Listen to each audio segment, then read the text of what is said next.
A Bíblia falada e comentada.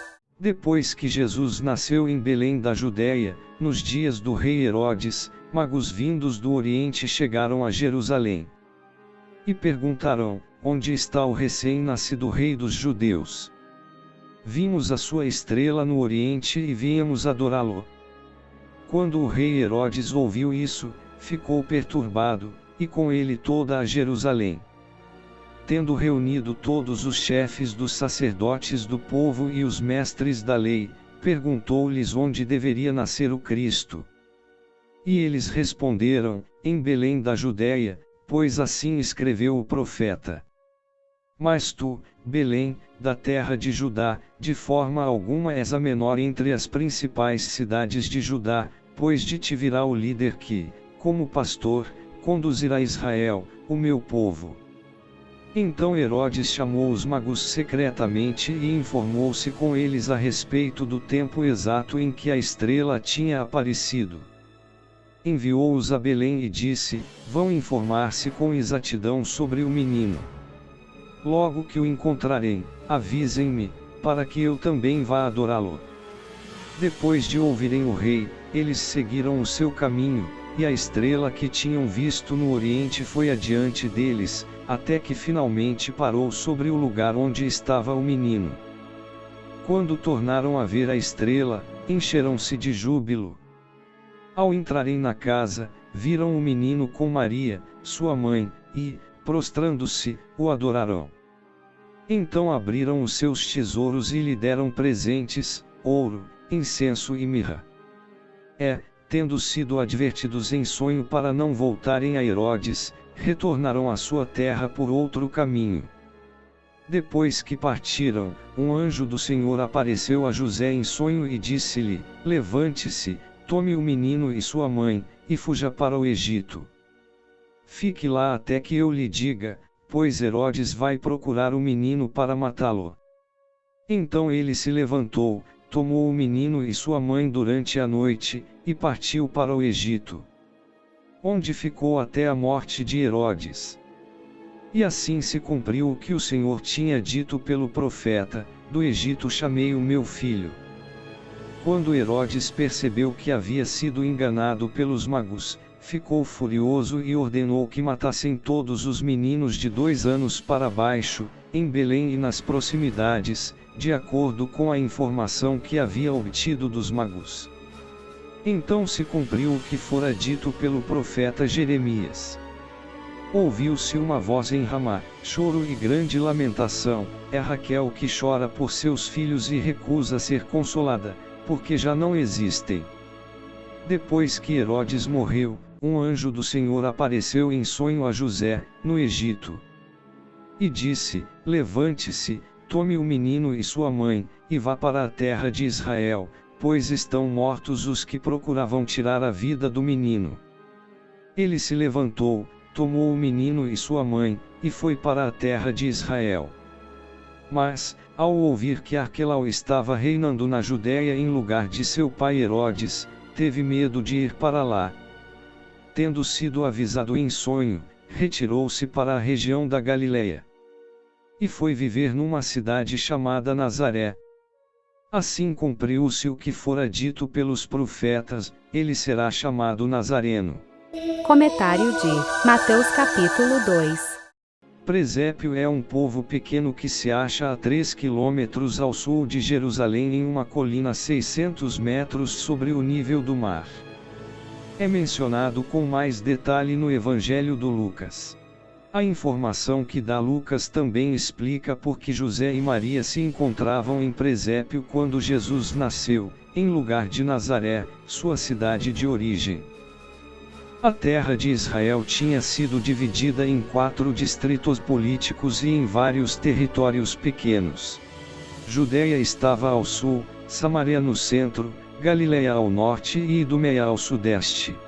Presépio da Judéia foi profetizado como o lugar de nascimento do Messias, Miqueias 5 verso 2. Jerusalém estava também na Judéia e era a sede do governo do Herodes o Grande, que reinou sobre os 4 distritos políticos. Depois da morte do Herodes, os distritos foram atribuídos a 3 reis, apesar de que foi insensível e malvado ao assassinar a muitos de sua própria família. Herodes o Grande fiscalizou a renovação do templo, fazendo-o maior e formoso. Isto o fez muito popular ante muitos judeus. Jesus visitou Jerusalém muitas vezes porque ali se levavam a cabo as maiores festividades judias. Não se sabe muito destes magos, sábios. Não sabemos quantos foram nem de onde vieram. A tradição diz que eram homens de alta posição da Partia, perto da antiga Babilônia. Como souberam que a estrela representava ao Messias? Possivelmente eram judeus dos que permaneceram em Babilônia depois do exílio, e por isso conheciam as predições do Antigo Testamento a respeito da vinda do Messias. 2. Possivelmente eram astrólogos orientais que estudavam manuscritos antigos de todo o mundo. Devido ao exílio judeu de séculos anteriores, certamente havia exemplares do Antigo Testamento em sua terra. 3. Pode ser que recebessem uma mensagem especial de Deus e direção para encontrar ao Messias. Alguns eruditos dizem que eram de diferentes lugares, e que representaram ao mundo inteiro ao prostrar-se ante o Jesus. Aqueles homens de terras longínquas reconheceram no Jesus ao Messias quando a maioria dos escolhidos de Deus no Israel não o fizeram. Mateus descreve ao Jesus como rei de todo o mundo, não só da Judéia. Os magos viajaram milhares de quilômetros para ver o rei dos judeus. Quando o encontraram, reagiram com gozo, adoração e lhe deram presentes. Quão diferente a forma em que lide a gente hoje. Esperamos que Deus venha a nos buscar, que se dê a conhecer, que demonstre quem é e que nos dê presentes. Mas os que são sábios ainda procuram o Jesus e o adoram, não pelo que podem conseguir, mas sim pelo que o é. Os magos disseram que tinham visto a estrela de Jesus. Balaam se refere à vindoura estrela do Jacó, Números 24 verso 17. Alguns dizem que provavelmente foi uma conjunção do Júpiter, Saturno e Marte que se viu ano 6 a.C. E outros dão outras explicações. Mas, o Deus que criou os céus, não pôde ter feito uma estrela especial para anunciar a chegada de seu filho. Sem importar muito a natureza da estrela, estes sábios viajaram milhares de quilômetros em busca de um rei, e o acharam. Herodes o Grande se sentiu muito mortificado quando os magos perguntaram sobre o rei recém-nascido porque, Herodes não era o herdeiro ao trono do Davi, e muitos judeus o odiavam por usurpador. Se Jesus era o verdadeiro herdeiro, haveria problemas. 2. Herodes era cruel e, ao ter muitos inimigos, vivia temendo que algum tentasse derrocá-lo. 3. Herodes não queria que os judeus, gente religiosa, unissem-se ao redor de uma figura religiosa. 4. Se aqueles magos eram descendentes de judeus e eram da Partia, a região mais capitalista depois de Roma, alegravam-se do nascimento de um rei judeu que pudesse balançar o poder a gastos de Roma. Israel, que estava longe de Roma, poderia ser presa fácil de uma nação que tentasse estender seus domínios. Os principais sacerdotes e professores da lei tomaram em conta Miqueias 5 verso 2 e outras profecias sobre o Messias. As notícias dos magos inquietaram ao Herodes porque ele sabia que os judeus esperavam a pronta vinda do Messias. Lucas 3 verso 15. A maioria dos judeus esperavam que o Messias fora um grande militar e um libertador político, como Alexandre o Grande. Os conselheiros do Herodes puderam lhe haver dito isto. Herodes não quis correr nenhum risco e ordenou a morte de todos os bebês em presépio, Lucas 2 verso 16. Mateus frequentemente se refere ao Antigo Testamento. Esta profecia, uma paráfrase de Miqueias 5 verso 2 foi anunciada 7 séculos antes. Muitos líderes religiosos acreditavam no cumprimento literal de todas as profecias do Antigo Testamento, portanto acreditavam que o Messias nasceria em presépio. Ironicamente, quando Jesus nasceu, estes mesmos líderes religiosos deveram ser seus maiores inimigos. Quando o Messias, a quem estavam esperando, finalmente veio, não o reconheceram. Herodes não queria adorar a Cristo, estava mentindo. Era uma armadilha para obter que os magos retornassem e lhe revelassem os detalhes do rei recém-nascido. O plano do Herodes era lhe dar morte. Jesus tinha provavelmente 1 ou 2 anos quando os magos o acharam. Nesse então, Maria e José já estavam casados, vivendo em uma casa, e tentando permanecer em presépio por um tempo. Para ter maior informação do porquê ficaram em presépio, veja a nota em Lucas 2 verso 39.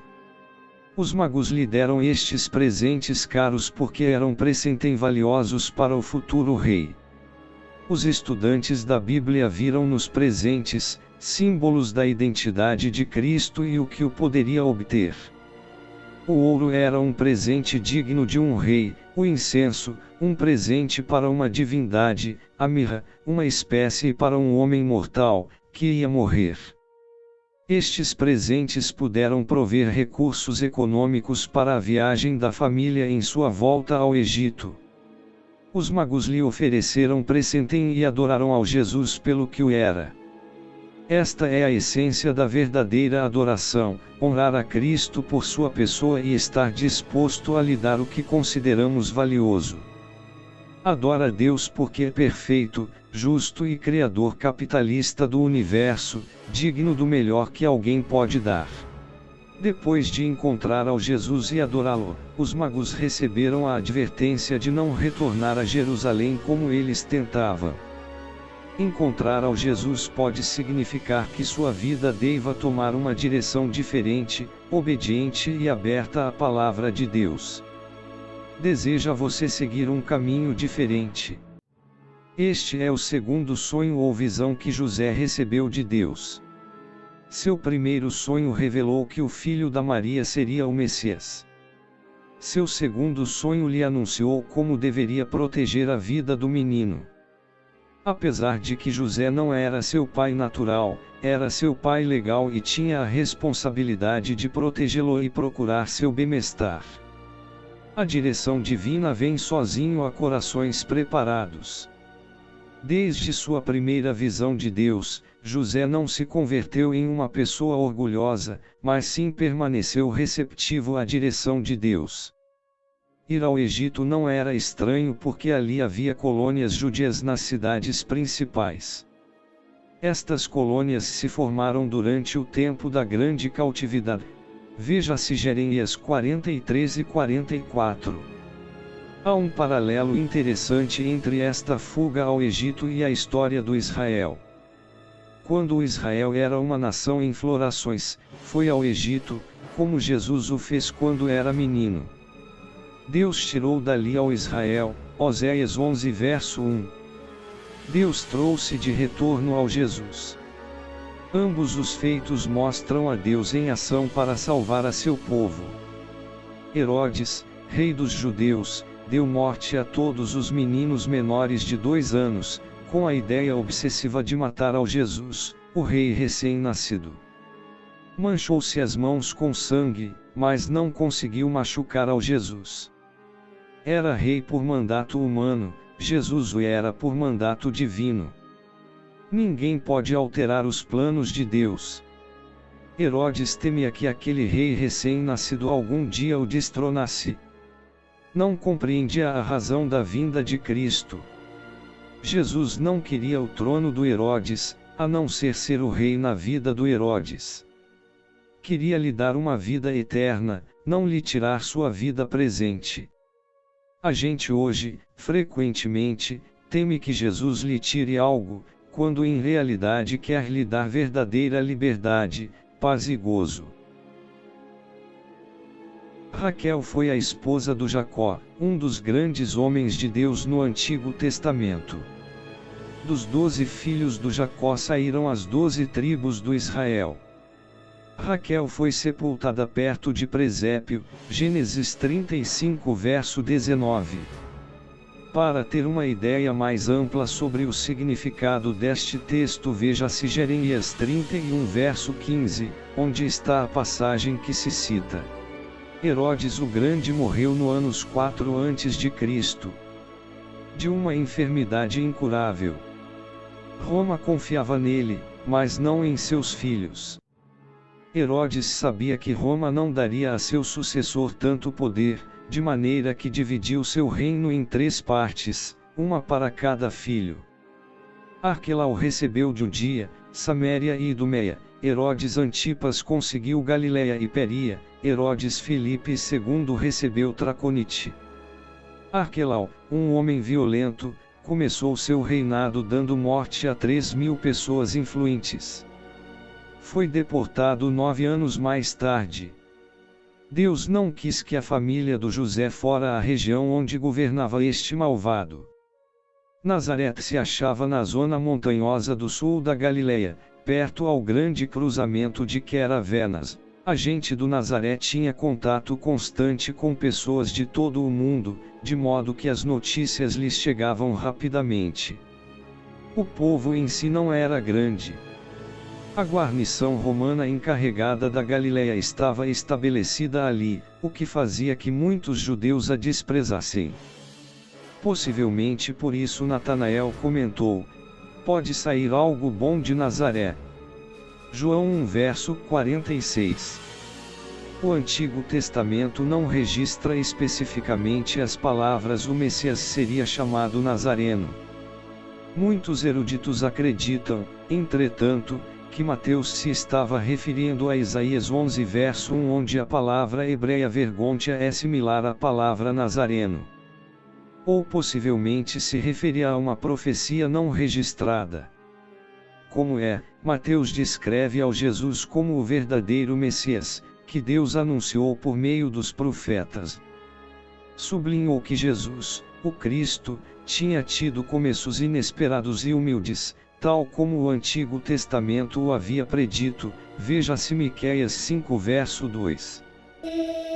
A Bíblia falada e comentada.